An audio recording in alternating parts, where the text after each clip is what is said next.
Now, according to one of the survivors of that day, he gave his own testimony, he gave his own statement of what happened. He said on that day that they went to celebrate with their friend in a garden, in a place called Hamilton's Garden. One of their friends is an Efcc officer, that they went to go and celebrate his birthday with him. So when they got to the venue, they were inside the club, they were just dancing. And the celebrants, the Efcc officer, two other officers, and one civilian, they went outside. Now, a few minutes after they got outside from the club, they started hearing gunshots. They started hearing gunshots outside. And when they went outside, other people were running out of the club. And when they went outside, they noticed that it was their friends. The celebrant was an Efcc officer, another two other Efcc officer, and one civilian that was arrested by the SWAT team.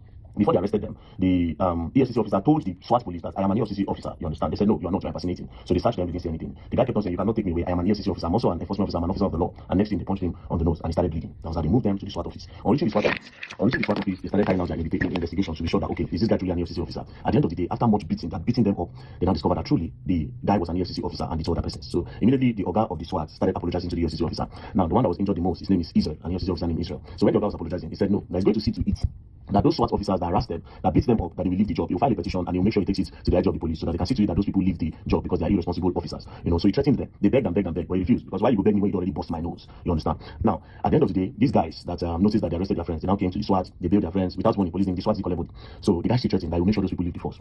That's how they drove in the Lexus, their RS350, and they left. Now they went back to the club to see if they can continue partying, but when they got to the club, the atmosphere had changed because a lot of people had left the scene. So they said, okay, you know what, let us turn back. So that guy, Israel, the Israel that threatened that was going to report to the IG of police and make sure those guys are dismissed, he now took an Uber and then he left them. So this guy, Daniel, wearing the same color of shirts with Israel that threatened the police to go and report to the IG so that they'll be dismissed. They were wearing the same shirt. So when the guy alighted, that was how Ayama Daniels now went to go and sit down where Israel was sitting. The both of them were wearing red shirts. Now they now turned back. While they were going back home, one of them said he was hungry. They needed to buy food. When they pulled over, immediately they just turned and they pulled over. That was how that SWAT truck just bracketed them. The SWAT van bracketed them and then they opened fire.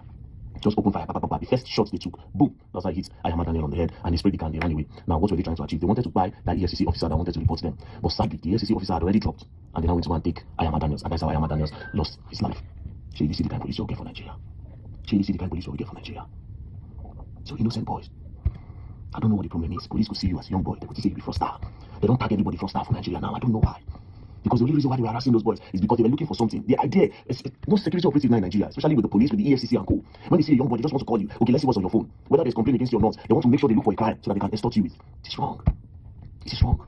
When are we going to get out of this problem? And you will talk this thing. The IG of police don't do anything. Nobody did do anything. The Senate doesn't seem to be doing anything. Nobody seems to be doing anything. So this innocent boy now don't go because of victimization. This innocent boy life don't go like that. And next thing now, the sad part of everything is say, these guys now where they go carry out this act. Instead of the police dismiss them, you know what they would do?